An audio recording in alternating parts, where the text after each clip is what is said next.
ये जो नाम आप अपनी स्क्रीन पे देख रहे हैं, ये कुछ समय पहले तक तो एमपीपीएससी उत्कर्ष के टेस्ट सीरीज के स्टूडेंट थे, लेकिन अभी हमें पता चला है कि ये तो एक बहुत फेमस गोंड आर्टिस्ट हैं जिनका नाम है बालेंद्र उदय जी, जिनके साथ अभी हम मौजूद हैं। और हम बालेन जी से जानना चाहेंगे कि गोंड आर्ट जो है वो क्या है, और मैं सारे सवाल जो है बालेन जी से पूछूंगा और आपको उनके द्वारा बनाई गई, उनके द्वारा रचित जो रचनाएं हैं, जो उन्होंने बहुत खूबसूरती और बहुत लगन और मेहनत के साथ बनाई हैं, वो मैं आपको बताऊंगा और एक आपको एग्जाम्पल के थ्रू समझाऊंगा कि एक ट्राइबल और ख़ास तौर से गोंड आर्टिस्ट जब अपनी पेंटिंग को बनाता है तो बनाते वक्त वो किन बातों का ख्याल रखता है, उसकी फ़िलॉसफी क्या है पेंटिंग बनाने की, और वो किन परिश्रम से, किस कठिनाइयों से गुजर के अपनी एक पेंटिंग को अंजाम देता है। और फिर सिविल सर्विसेज के बारे में तो हम बात कर ही लेंगे, है ना। चलिए, तो स्वागत है बालेन जी आपका एमबीपीएससी उत्कर्ष चैनल थैंक पे। Thank you sir. मेरा नाम बालेन कुमार वद्दे है। मैं सबको ये बताना चाहता हूँ कि ये जो आर्ट है गोंड आर्ट मैंने 2012 के आसपास से चालू किया था और वर्तमान में भी मैं इसको कर रहा हूँ। और बताना चाहूँगा कि मैं साथ में एमपीपीएससी की तैयारी भी करता हूँ और मैं 2019 से मैंने अटेम्प्ट अपना जारी रखा है। और ये भी बताना चाहूँगा कि आज मुझे बहुत ही ज़्यादा खुशी हुई कि उत्कर्ष की टीम है यहाँ पर, और हार्ट ऑफ आर्ट में यहाँ जो एग्जीबिशन लगा है ब्रिलियंट कन्वेंशन सेंटर में, तो आज ये यहाँ पर पधारे हैं और मेरी मुलाकात इनसे हुई। बहुत ही अच्छा लगा इनसे बात करके। तो इन्होंने पूछा कि आप गोंड आर्ट इतने समय से कर रहे हैं और साथ में पीएससी की भी तैयारी कर रहे हैं, कैसे इसको मैनेज करते हैं, गोंड आर्ट का इतिहास क्या है, गोंड आर्ट के बारे में जानकारी है, तो आप इसको कैसे अपने काम के थ्रू आप दर्शाते हैं, आप पढ़ाई को कैसे मैनेज करते हैं, ये जानना चाहते हैं। बिल्कुल, तो वही हम जानते हैं। चलिए, कि जैसे आपकी एक ये जो पेंटिंग है जिसका नाम आपने क्या बताया? इसका नाम है सर, मैं बताना चाहूँगा कि ट्राइबल ट्रेजर। ट्राइबल ट्रेजर पहले क्या होता था कि आपने सुना होगा कभी कि गड़ा हुआ धन। अपन प्राचीन ज़माने में अपने पूर्वजों से सुनते आए थे कि पहले क्या होता था, बैंक्स नहीं होते थे, तो लोग क्या करते थे, अपने गहने जेवरात, अपनी प्रॉपर्टी के कुछ भी मूल्यवान वस्तु किसी तांबे या कांसे के बर्तन में रख के और उसको किसी खेत में या ज़मीन पे या किसी पेड़ के नीचे गड़ा दिया करते थे। गाड़ देते थे। तो लोगों की मान्यता प्राचीन ज़माने में ये थी कि वो जो गड़ा हुआ जो धन है वो नेक्स्ट जनरेशन को पास आउट हो जाएगा, वो नेक्स्ट जनरेशन को हमारे मिल जाएगा। तो गड़ाने के बाद क्या होता था कि जैसे कभी किसी को नेक्स्ट जनरेशन को नहीं मिलता था, तो नहीं मिलने के बाद क्या होता था, वो जो गड़ा हुआ जो प्रॉपर्टी या धन था जो बटुए में गड़ा होता था, वो क्या है, एक दैवी रूप धारण कर लेता था सर। तो उसमें क्या होता था कि वो ऐसा मानना था कि अब वो उसकी रक्षा करेगा। किसकी रक्षा करेगा? वो जो गड़ा हुआ जो धन है वो किसी को मिला नहीं है, किसी भी उस वंश के जितने भी लोग जनरेशन के हुए हैं उनको नहीं मिला है, तो अब वो दैवी रूप धारण कर लेगा और वो जो धन है उसका वो संरक्षित करेगा, उसको संरक्षण करेगा। अच्छा, वो जो धन है वो खुद एक देवता के रूप में आ जाएगा और वो जो भी उस परिवार से जुड़े हुए लोग हैं सबकी रक्षा करेगा। रक्षा करेगा और उस धन की, उसकी जेवरात की रक्षा करेगा। जैसे हमारे उसमें मान्यता है, जैसे हमारे बड़ा देव हैं, जैसे हमारे बूढ़ा देव मानते हैं, दूल्हा देव मानते हैं। तो जैसे बोलते हैं ना कि हमारे सीमाओं में भी देवता रहते हैं। जब गांव में प्रवेश करोगे तो भी देवता हैं, गांव से बाहर जाओगे तो भी देवता हैं। जैसे बूढ़ी माई हैं, जो कुछ देवता ऐसे हैं जो बीमारियों से रक्षा करते हैं, कुछ देवता ऐसे हैं जो पारिवारिक रूप से रक्षा रहते हैं, सुरक्षा कवच प्रदान करते हैं। बहुत सारी ऐसी हमारी ट्राइबल स्टोरीज़ हैं जिनको हम क्या करते हैं, पिक्टोरियल माध्यम से, यानी कि पिक्चर के माध्यम से अपनी सोच से उसको आकार देना प्रारंभ करते हैं। बस एग्जैक्टली मैं वही जानना चाहता हूँ कि जैसे ये जो ट्राइबल आपने ट्रेजर दिखाया है, अब इस ट्राइबल ट्रेजर को जब आपने बनाया, जब सबसे पहले तो आपके मस्तिष्क में ये आइडिया आया कि एक ऐसी पेंटिंग बनाई जाए, तो शुरुआत से लेके कि आइडिया कहाँ से आया, और फिर उसके बाद इसमें आपने किन मटेरियल का इस्तेमाल होता है इसमें, और तीसरी चीज़ कि इसमें ऐसी कौन सी चीज़ है इस आर्ट में कि मैं इसको देख के ये क्लियरली आइडेंटिफाई करके बता सकूं कि ये गोंड आर्ट है। देखिए, मैं बताना चाहूँगा कि इसकी जो इंस्पिरेशन है वो कहाँ से आई। जब हम बचपन में जब स्कूल में पढ़ते थे तो लोग बताते थे कि नाना नानी कहानी सुना रहे हैं, ऐसा होता था पहले ज़माने में, ऐसा होता था। तो बाद में पता चला कि वो जो स्टोरीज रहती थी वो रियलिस्टिक थी, वो एक वास्तविक स्टोरी रहती थी जो सुनाए जाते थे कि अपने जो बेटे थे, बेटे के बेटों को ये जब सुनाए जाते थे, तो बचपन में मुझे बहुत सारी ऐसी स्टोरी पता चली कि ऐसा होता है, वैसा होता है। मैंने ये सुना था जनगढ़ सिंह श्याम हैं, वो बहुत बड़े हमारे गोंड आर्ट के प्रणेता हैं, जिन्होंने गोंड आर्ट की खोज की। वो भी खुद प्रधान जो जाति है, मतलब जनजाति के अंदर सब कास्ट है, गोंड की एक सब कास्ट, जैसे आप सबने पढ़ा होगा एमपी के अंदर कि गोंड की एक सब कास्ट है प्रधान, तो आप भी जो है वो प्रधान सब कास्ट से ही आते हैं। मैं प्रधान से आता हूँ। और जनगढ़ श्याम जैसे जो प्रणेता माने जाते हैं गोंड आर्ट के, वो भी इसी सब कास्ट से थे। उसी सब कास्ट से हैं, प्रधान सब कास्ट से हैं।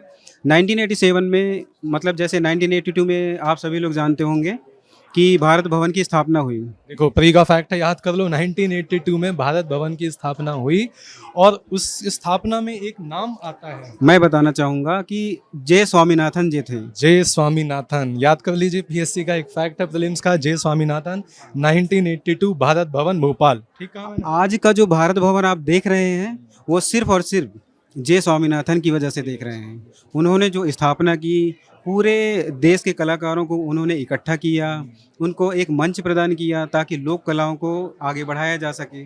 उन्होंने ये कार्य भी किया कि वो डिंडोरी, पहले क्या था, मंडला जिला था, फिर आप सभी जानते हैं कि मंडला जिला से ही विभाजित होकर डिंडोरी जिला बना। हाँ, ये सब ने पढ़ा होगा एमपी की पॉलिटी के अंदर, विभाजन, मतलब जब जिलों का जो है वो क्या हुआ, रीडिस्ट्रीब्यूशन हुआ, तो इस समय आपने पढ़ा होगा कि मंडला जिले से अलग होके बना डिंडोरी जिला बना। और उसी डिंडोरी जिले से गोंड जो पेंटिंग है इसकी उत्पत्ति हुई। उत्पत्ति तो बहुत पहले हो गई थी, लेकिन जो मॉडर्न फॉर्म में गोंड आर्ट को दुनिया के सामने लाने की उत्पत्ति की बात कर रहे हैं हम। हाँ, मतलब ठीक है। एक बोलते हैं कि एक जो वास्तविक जो अपन एक मानते एक स्टैंडर्ड जो बोलते हैं, वो जो उत्पत्ति हुई वो जनगढ़ सिंह श्याम के आने से हुई। और जनगढ़ सिंह श्याम को किसने लाया? जे स्वामीनाथन जी थे। वो लोक कलाकारों को इकट्ठा करते थे उस टाइम पे।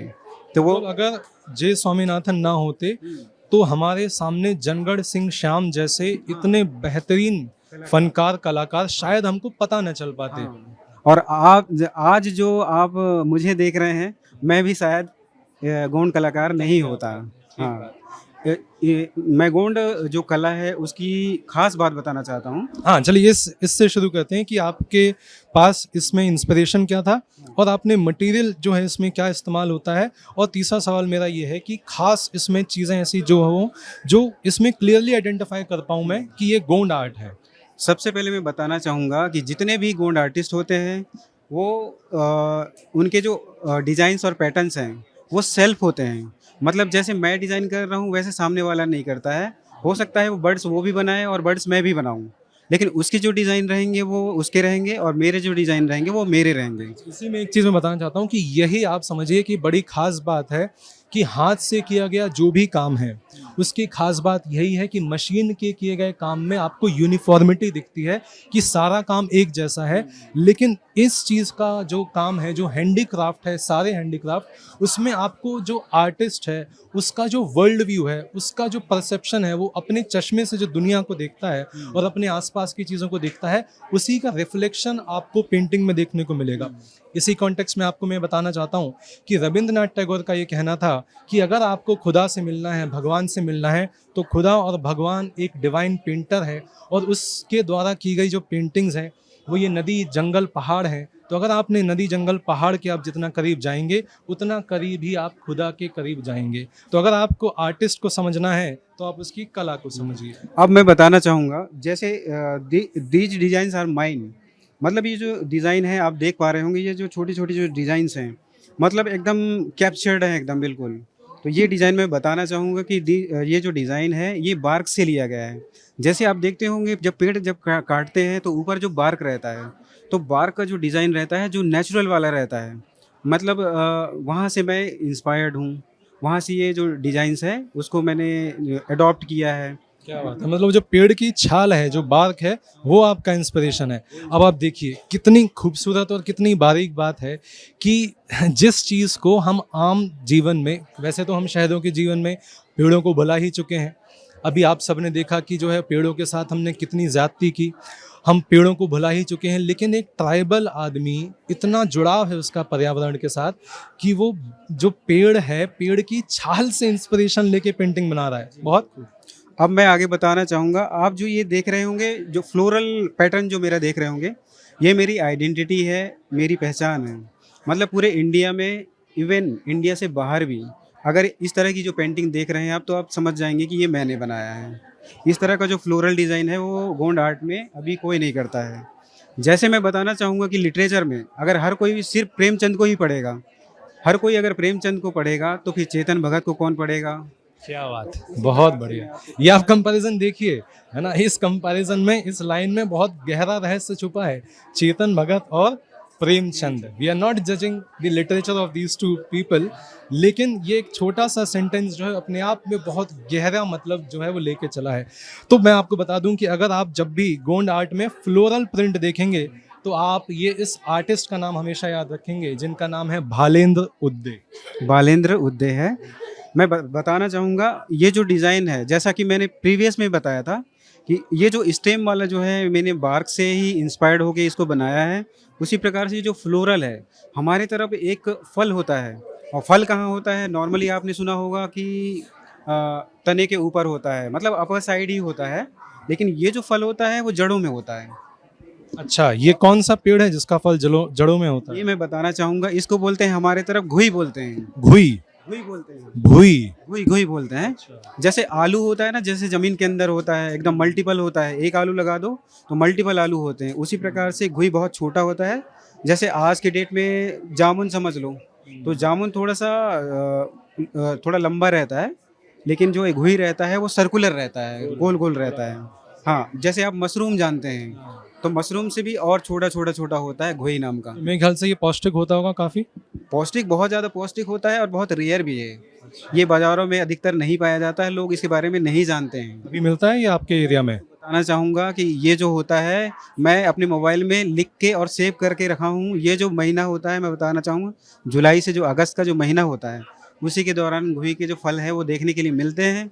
अगर आप कभी देखना चाहो, कभी आप अमरकंटक जाना चाहो, तो मैं ये भी बताना चाहूँगा कि जब अमरकंटक से जब आप रेलवे स्टेशन के लिए जाएंगे, पेंड्रा रोड, तब मैं बताना चाहूँगा दुर्गाधारा नाम का एक जलप्रपात आता है। उस रास्ते में आपको उससे 50 मीटर पहले ही ये घुई नाम का पेड़ मिलेगा, जिसकी जड़ों में फल पाया जाता है। आप इतनी स्पेसिफिक जानकारी आपको किसी किताब में नहीं मिलेगी। तो एमपी अगर आपको पढ़ना है तो एमपी के जो वो लोग हैं जो जड़ों से जुड़े हुए हैं, इतनी 50 मीटर की जो स्पेसिफिक जानकारी आप ये ले सकते हैं, वो बहुत ही मज़ेदार जानकारी आपने बताई। Thank you sir, thank you. ठीक है। अच्छा, अब मैं आपसे ये जानना चाहता हूँ कि गोंड अगर एक ट्राइबल है, गोंड ट्राइबल यूथ, अब देखिए आप 3 आइडेंटिटी कैरी करते हैं। आप एक गोंड हैं, आप एक गोंड यूथ हैं, आप एक एमपीपीएससी के एस्पिरेंट हैं। आपके मन में ये जज्बा है कि आप सरकारी सेवाओं में आना चाहते हैं, और आप एक गोंड आर्टिस्ट हैं। तो इतनी सारी आइडेंटिटीज़ को आप अपने भीतर कैसे समाहित करते हैं? और दूसरा इसी से रिलेटेड ये कि अगर एक गोंड आर्टिस्ट भालेंद्र उदय के जैसे अगर एक गोंड आर्टिस्ट सिविल सेवा में आ जाते हैं, तो गोंड समुदाय का उत्थान करने में आप जैसे युवा क्या भूमिका निभा सकते हैं? सबसे पहले तो मैं बताना चाहूँगा कि सर, आदिवासी जितना बेल्ट है, मैं बता रहा हूँ, जो आप सभी लोग जानते हैं, खासकर दक्षिण पूर्व में है। पूरे, मैं बताना चाहूँगा, पूरे नीचे का जो बेल्ट है मध्य प्रदेश की, जो जो मैप है, नीचे से लेकर पूरा पूर्व तक, अमरकंटक पूरा इलाके तक, जितना भी ट्राइबल बेल्ट है, मैं ये बताना चाहूँगा कि उसके कण कण में नेचर है। पहली बात तो नेचर है। नेचर के साथ साथ क्या है कि ट्राइबल में एक जो नेचुरल बोलते हैं ना, एक हुनर पाया जाता है। वो बाँस को बाँस में थोड़ा तनाव दे के वो धनुष बना देंगे। तीर को थोड़ा छील के, थोड़ा बाँस को हल्का सा छील के वो बाण बना देंगे। और बहुत सारी ऐसी खूबियाँ हैं ट्राइबल एरियाज़ में। तो मैं चाहता हूँ कि वहाँ के जो लोग हैं अपने कल्चर को, अपने हेरिटेज को बचाने के लिए आगे आएँ, और ज़्यादा से ज़्यादा वो पढ़ाई करें, क्योंकि जब आप पढ़ोगे नहीं किसी चीज़ के बारे में तो आप जानोगे कैसे? सिर्फ इसको बचाना है ये सोच के आप बचा नहीं सकते, जब तक इसके मूल्य को ना जानें आप। जब तक मूल्य जानेंगे तभी आप उसके लिए प्रेरित हो पाएंगे और दूसरों को सहयोग कर पाएंगे बचाने में। अच्छा, तो मूल्य जानने के लिए जरूरी है शिक्षित होना। ना, वापस से मेरा वही सवाल है कि एक गोंड ट्राइबल आर्टिस्ट शिक्षित होने के बाद जब आप सिविल सेवा में आएंगे तो आप क्या योगदान देंगे अपने समुदाय के उत्थान में? देखिए, मैं सबसे पहले बताना चाहूँगा कि सबसे पहले मैं लोगों को शिक्षा के लिए ही प्रेरित करूँगा। इसलिए करूँगा, लोग पढ़ेंगे तो उनके अंदर एक मानसिक विकास होगा। वो सोचने और समझने के लिए योग्य बन पाएँगे। मैं ये नहीं कह रहा हूँ कि वो सोचने समझने में असमर्थ हैं। मैं ये कहना चाहूँगा कि उनका एक दृष्टिकोण विकसित होगा। आप कल्चरल लेवल पे जाओ, मतलब कल्चरल में बहुत सारी चीज़ें आ जाती हैं। जैसे हमारे फ़ोक डांसेस हैं, हमारा जो ये है फ़ोक आर्ट्स वगैरह हैं। बहुत सारे ऐसे हैं, जैसे आप डिंडोरी ज़िले की एक लहरी बाई को जानते होंगे। वो बहुत ज़्यादा पढ़ी नहीं है, लेकिन उनका जो सोच है नेचुरल वर्क करता है। उन्होंने 150 से भी ज़्यादा जो बीजों का जो संग्रह किया है, उनको लोगों को बाँटा है। अभी आप जानते हैं कि वो ब्रांड एम्बेसडर भी है मिलेट्स की। बिल्कुल, जो है वो मिलेट क्वीन, मिलेट वुमेन कहा जाता है लहरी बाई को। तो एक और जो है वो प्रीलिम्स का फैक्ट आप ध्यान रखिए, आपने पढ़ा ही होगा वैसे, है ना?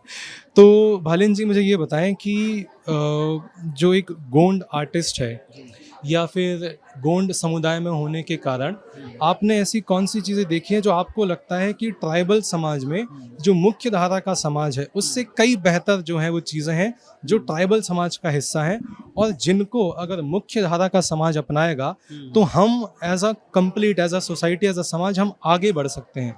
मतलब ऐसी कुछ 3-4 बातें जो गोंड समुदाय के अंदर हैं और मुख्य धारा की समाज को ये गोंड आर्टिस्ट से या फिर गोंड समुदाय से वो चीज़ें सीखनी चाहिए। देखिए सर, सबसे पहले बताना चाहूँगा मैं कि अब मॉडर्न एरा और प्राचीन एरा को अगर आप कनेक्ट करें, तो आप दुनिया के किसी भी आर्किटेक्ट को ले लें, इंटीरियर डिज़ाइनर्स को ले लें। इंटीरियर डिज़ाइनर भी जब स्टडी करते हैं तो साथ-साथ में वो जो कॉन्सेप्ट जो स्टडी करते हैं, मैं बताना चाहूँगा कि सारे जो डिज़ाइन्स हैं वो भी नेचर से ही एडॉप्टेड हैं, नेचर से ही उन्होंने इंस्पिरेशन लिया है। तो मैं ये बताना चाहूँगा कि जो ट्राइबल्स लोग हैं, अगर एक देखा जाए सिर्फ़ उनमें एक जो शिक्षा है, शिक्षा नहीं है, बाकी वो नेचुरल डिज़ाइनर होते हैं। ये जो बताना चाह रहे हैं आपको वो ये है कि शिक्षित होने में और साक्षर होने में बहुत अंतर है। तो हालांकि जो ट्राइबल्स हैं वो साक्षर ना हों लेकिन शिक्षित ज़रूर हैं, व्यवहारिक ज्ञान की बहुत ज़्यादा उनमें जो है वो प्रचुर मात्रा में व्यवहारिक ज्ञान है ना? तो इनका जो मैसेज है वो ये है, पहला कि जो नेचर की समझ है और नेचर के साथ जो जुड़ाव है गोंड समुदाय या फॉर दैट मैटर किसी भी ट्राइबल ग्रुप का, वो बहुत इंपॉर्टेंट है। और वो हमारे सिविलाइजेशन को या मेन स्ट्रीम सिविलाइजेशन को, जो हम आज सस्टेनेबिलिटी की बात करते हैं, जो एनवायरनमेंट की तरफ हमारी सोशल रिस्पॉन्सिबिलिटी की बात करते हैं, वो ट्राइबल सोसाइटी में बहुत पहले से ही इनग्रेंड है। क्योंकि एक ट्राइबल समाज में रहने वाले व्यक्ति का जो सामाजिक आर्थिक जो जीवन है वो बहुत हद तक जो है वो नेचर और एनवायरनमेंट पर ही डिपेंड करता है। फाइनली मैं आपसे भालेन जी ये जानना चाहता हूँ कि आपका MPPSC उत्कर्ष के स्टूडेंट्स को क्या मैसेज है? मैं यही कहना चाहूँगा, जितना ज़्यादा हो सके आप पढ़िए, जितना ज़्यादा हो आप टेस्ट सीरीज़ ज्वाइन कीजिए। मैंने भी टेस्ट सीरीज़ ज्वाइन की थी उत्कर्ष की, तो आपको बताना चाहूँगा कि आप जितना हो सके टेस्ट सीरीज़ लगाइए और खूब पढ़िए। और सिविल सर्विस में अगर आपने आने का ठान लिया है तो आप डेफिनेटली आएंगे, बशर्ते आपको सारी चीज़ें पढ़नी पड़ेंगी। जैसे एक चित्रकार को चित्र के माध्यम से सारी चीज़ों को दर्शाना रहता है, उसी प्रकार से ये है कि जैसे आप जानते हैं कि मेंस वगैरह में ये रहता है कि 2 मार्कर, 7 मार्कर, 10 मार्कर का कॉन्सेप्ट सारी जानकारी है। तो आपको बताना चाहूँगा कि आप उस चीज़ में आप ढलते जाइए। 2 मार्कर को लिखना है कि हाँ 2 मार्कर ऐसे लिखना है, 7 मार्कर लिखना है ऐसे लिखिए, 10 मार्कर ऐसे लिखना है। आंसर राइटिंग की बात कर रहे हैं। तो कहने का मतलब ये है कि जैसे कोई भी काम करने से पहले एक प्लानिंग करनी पड़ती है, उसको ऑर्गेनाइजिंग करनी पड़ती है, उसको बताना चाहूँगा कि सही तरीके से इम्प्लीमेंटेशन ज़रूरी है। पढ़ता तो हर कोई है, लेकिन उसको सही मूर्त रूप देने की ज़रूरत है। तो इनके संदेश की मुख्य बिंदु मैं बता देता हूँ कि आपकी प्रॉपर प्लानिंग होनी चाहिए, आंसर राइटिंग के ऊपर फोकस होना चाहिए, और टेस्ट सीरीज़ का जो है इन्होंने बहुत महत्व बताया है। तो आपसे बात करके बालेन जी बहुत अच्छा लगा। तो इसी बात पे जो है हम जय जोहार बोल देते हैं। जय जोहार, जय जोहार, जय जोहार, जय जोहार।